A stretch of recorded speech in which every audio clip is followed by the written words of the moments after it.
Shalom, selamat pagi jemaat Tuhan. Berjumpa kembali dalam doa pagi online. Menyembahmu seumur hidupku, memujimu sepanjang usiaku. Oh Yesus Tuhan, Kau mulia, Kau yang layak untuk disembah.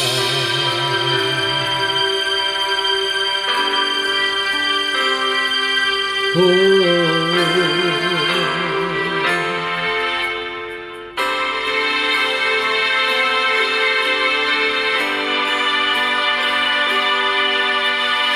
Yesus, Kau selalu sertaku. Oh Yesus, takkan tinggalkanku. Janjimu jaminan hidupku, ku aman dalam anugerah-Mu. Oh Yesus, Kau kemenanganku. Oh Yesus, ada di pihakku. Janjimu jaminan hidupku, ku aman dalam anugerah-Mu. Menyembah-Mu seumur hidupku, memuji-Mu sepanjang usiaku. Oh Yesus Tuhan, Kau mulia, Kau yang layak untuk disembah.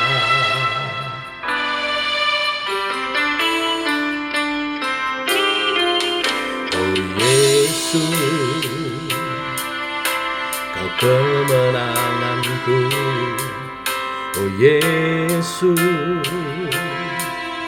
ada di pihakku. Janji-Mu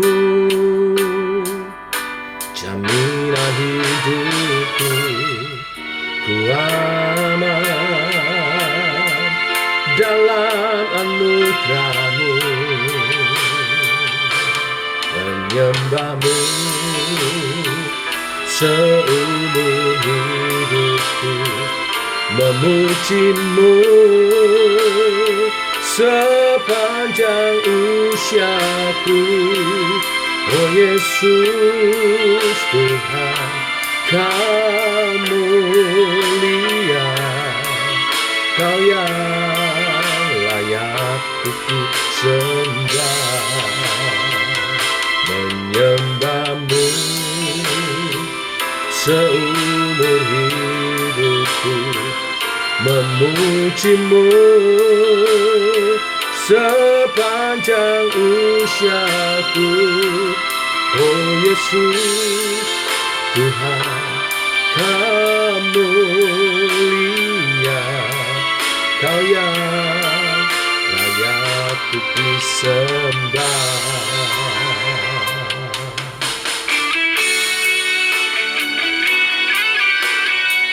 Ya Kau layak disembah, ditinggikan, dimuliakan. Sebab Yesuslah Tuhan,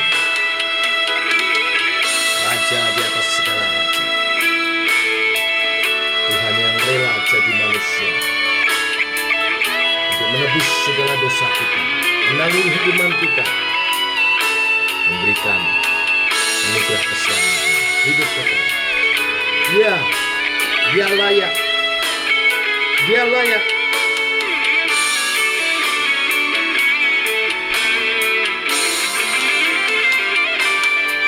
menyembahmu seumur hidupku, memujimu sepanjang usiaku. Oh Yesus Tuhan, Kau mulia, Kau yang layak untuk disembah. Menyembahmu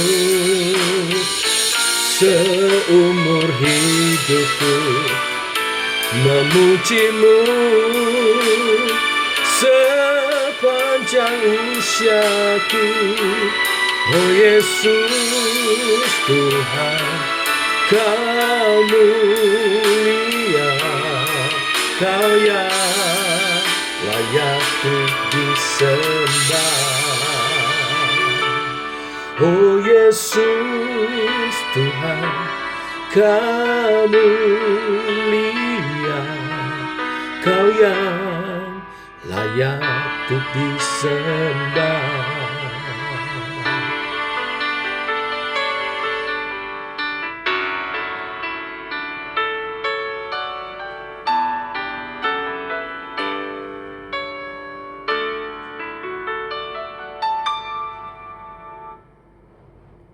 Tiba waktunya untuk kami merenungkan firman Tuhan.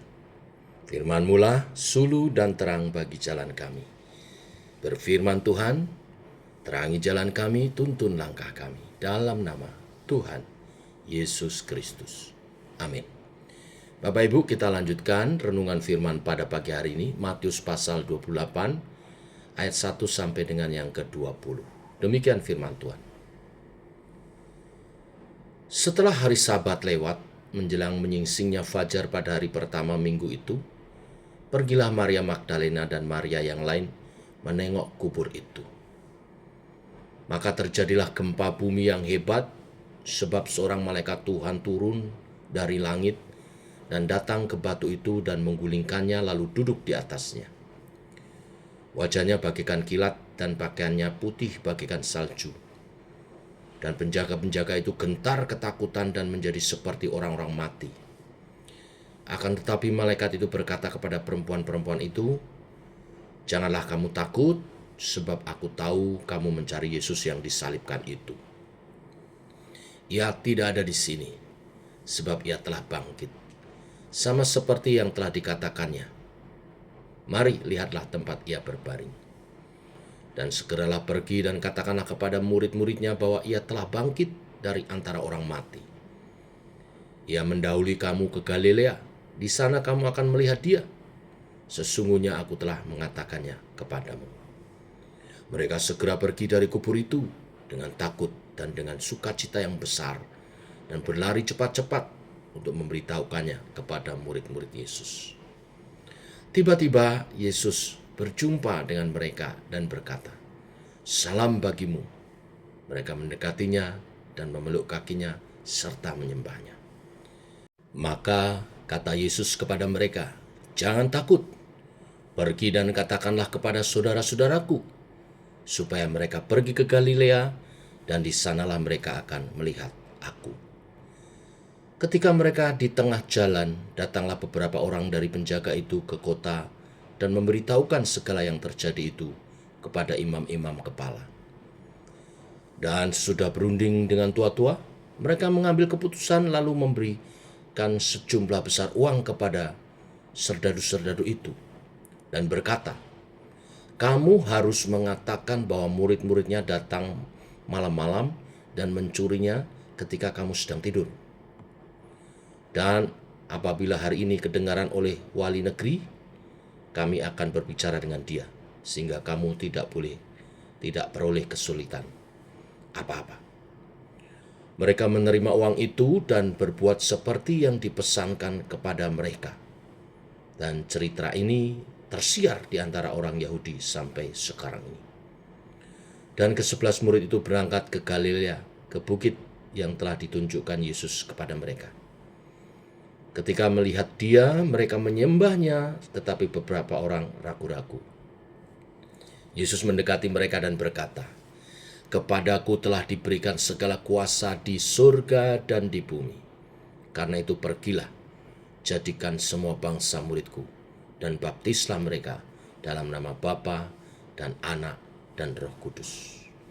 Dan ajarlah mereka melakukan segala sesuatu yang telah kuperintahkan kepadamu, dan ketahuilah, aku menyertai kamu senantiasa sampai kepada akhir zaman. Amin. Bapak Ibu jemaat Tuhan, setelah para malaikat memberitakan berita kebangkitan Yesus kepada beberapa perempuan yang mau mengunjungi kubur Yesus, kemudian Yesus sendiri berjumpa dengan para perempuan itu. Yesus memberikan pesan kepada mereka, sama seperti yang pernah dikatakannya sebelum dia mati, yaitu bahwa dia akan mendahului para murid ke Galilea. Matius 26 ayat 32 mencatat itu. Setelah itu kisah perjumpaan Yesus dan murid-muridnya diselingi oleh Matius dengan kisah asal-usul kabar berita yang menyebar bahwa murid-murid telah mencuri mayat Yesus. Siapakah yang menyebarkan berita ini? Para penjaga yang dibayar. Dari manakah asal-usul berita ini? Dari rancangan para imam kepala yang mengarang berita ini. Mereka menyokok para penjaga supaya setuju dengan cerita mereka. Konspirasi ini makin kuat karena mereka juga bekerja sama dengan Pilatus. Berita ini pun mulai menyebar di tengah-tengah rakyat banyak. Tetapi berita yang menyebar dengan dusta ini dibenturkan oleh Matius dengan berita para saksi mata. Yang satu berbicara karena dibayar, yaitu para penjaga. Yang lain berbicara karena menyaksikan kebangkitan Tuhan itu, yaitu para murid. Maka Matius menutup Injil yang ditulisnya ini dengan perbandingan dua macam saksi. Golongan pertama adalah para penjaga. Dari manakah sumber berita para penjaga itu? Dari imam kepala. Apakah imam kepala tahu bahwa berita itu palsu? Tentu saja. Karena merekalah yang mengarang berita itu. Lalu, bagaimana cara mereka menggerakkan para tentara itu untuk menyebarkan berita palsu itu? Dengan memberikan uang sogok. Mengapa para serdadu itu tidak takut berita bohong yang mereka sebarkan, padahal mereka telah melihat malaikat yang turun dengan mata mereka sendiri? Jawabnya, uanglah yang meredakan ketakutan mereka. Uang dengan jumlah yang sangat banyak ternyata bisa memberikan penghiburan dan kekuatan bagi mereka untuk berdusta melawan kebenaran, memutarbalikkan fakta. Mereka bersaksi karena dibayar. Bapak Ibu jemaat Tuhan, betapa banyak orang seperti ini di dunia. Akhir-akhir ini Indonesia dalam situasi yang tidak baik karena pendemo-pendemo yang anarkis. Saya yakin mereka yang anarkis, kebanyakan dari mereka adalah pendemo bayaran. Mau mengerjakan apapun, bahkan kompromi akan kebenaran dan ketulusan karena dibayar. Apa yang menggerakkan orang-orang di dunia ini untuk bertindak? Uang. Yang menggerakkan orang-orang ini, uang. Jika kita masih bersemangat berjuang di dalam hidup karena digerakkan oleh uang, betapa kerdilnya jiwa kita dan betapa kerdilnya ilah kita, yaitu uang. Kita hanyalah penyembah-penyembah uang yang tidak punya pendirian dalam kebenaran. Uang sangat diperlukan, tetapi uang tidak pernah boleh menjadi alasan kita berjuang di dalam hidup. Kita berjuang untuk suatu hidup, suatu iman yang sejati, suatu kebenaran. Dan kita memanfaatkan uang untuk mencapai apa yang kita perjuangkan, bukan dimanfaatkan uang. Para prajurit menyebar berita bahwa murid-murid mencuri mayat Yesus. Tetapi para murid menyebarkan berita bahwa Yesus bangkit. Maka kita belajar dari golongan yang kedua, golongan para murid. Dari manakah berita yang disebarkan para murid? Para murid menyebarkan berita itu karena mereka telah menjadi saksi mata dari kebangkitan Kristus. Tidak mungkin mereka tidak berkata-kata tentang segala sesuatu yang telah mereka saksikan mengenai kematian dan kebangkitan Kristus. Karena mereka menyaksikannya dengan mata kepala sendiri. Adakah yang membayar mereka untuk menyebarkan berita ini? Tidak. Tidak ada yang membayar. Bahkan mereka rela membayar harga agar berita ini tersebar lebih pesat lagi. Para murid menjadi saksi untuk suatu fakta yang benar. Itulah sebabnya berita yang mereka sebarkan terus menyebar dengan cara yang begitu agung. Sampai sekarang, bahkan sampai akhir zaman. Di tengah-tengah penganiayaan dan ancaman, di tengah-tengah hambatan dan tekanan, berita Injil terus mereka sebarkan dengan berani. Pertanyaannya mengapa? Padahal ada ancaman, ada bahaya. Jawabnya karena mereka adalah saksi. Dan karena mereka telah diutus oleh Kristus yang bangkit untuk memberitakan kebangkitannya. Nah, mulai dari para rasul dan jemaat Kristen mula-mula hingga zaman sekarang, kita semualah pasukan yang dimiliki oleh Kristus sendiri. Pasukan yang tidak bergerak karena dibayar, pasukan yang tidak menyebarkan berita karena dorongan uang, tetapi pasukan yang memberitakan apa yang telah terjadi. Itulah sebabnya Tuhan Yesus memberikan perintah agar para murid mulai berjuang menjadikan semua bangsa murid Kristus. Mulai dari Yerusalem, Yudea, Samaria, Antioquia, Alexandria, Persia, Babel, Anolia, Yunani, Roma, Spanyol, Prancis, Inggris, Afrika, Amerika, Tiongkok, India, Indonesia, sampai ke ujung bumi. Siapakah yang sanggup mencegah berita Injil ini? Siapakah yang sanggup menghalangi orang-orang percaya menjadikan semua bangsa penyembah Kristus dan menjadikan semua bangsa muridnya? Tidak ada yang sanggup. Bahkan setan pun gemetar.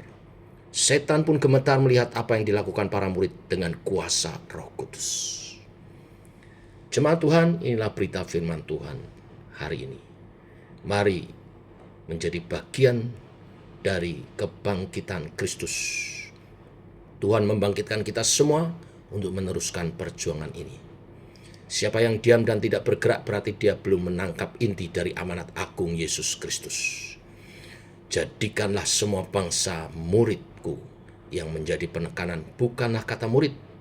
Tuhan tidak bermaksud kita hanya mengumpulkan 2 atau 3 orang lalu melakukan kelompok pertumbuhan bersama atau komsel. Tuhan menekankan semua bangsa. Sudahkah kita menangkap semangat ini? Menjadikan semua bangsa murid Kristus. Inilah amanat agung. Ini sangat agung, ini sangat besar dan penuh penyertaan Tuhan. Yesus mengatakan bahwa Allah Tritunggal akan menjadi segel dari orang-orang yang dimenangkan dari berbagai bangsa ini. Tuhan juga menyatakan bahwa kuasanya melalui Roh Kudus, yaitu kuasa atas langit dan bumi, yang telah menjadi milik Kristus akan menyertai kita hingga saatnya Yesus Sang Raja datang ke bumi untuk mengklaim tahtanya. Dialah Raja Agung yang sedang ada di tempat yang jauh, yang mempercayakan kepada kita sekaligus untuk menjadikan semua bangsa mengenal Dia. Kepada Dialah kita harus bertanggung jawab nanti. Dialah sumber kekuatan kita. Dari Dialah segala kemampuan dan kuasa bagi kita untuk memberitakan tentang Dia. Mari kita berdoa. Bapa kami bersyukur di hari yang baru ini Engkau mengingatkan kepada kami amanat agung. Panggilan bagi setiap memberitakan Injil. Berita yang kami bawa yang berdasarkan kebenaran dari kesaksian para rasul yang menyaksikan kebangkitan Kristus. Injil adalah sejarah yang disaksikan oleh para saksi iman, yaitu para rasul, di mana Kristus mati di kayu salib, menebus segala dosa kami, bangkit pada hari yang ketiga, menyatakan kuasa atas maut, dan menganugerahkan hidup yang kekal. siapa yang percaya diselamatkan. Inilah berita Injil, biar bergema melalui kehidupan kami dan pewartaan kami. Dalam nama Tuhan Yesus Kristus. Amin. Demikian Bapak Ibu, doa pagi kita. Selamat memberitakan Injil. Shalom.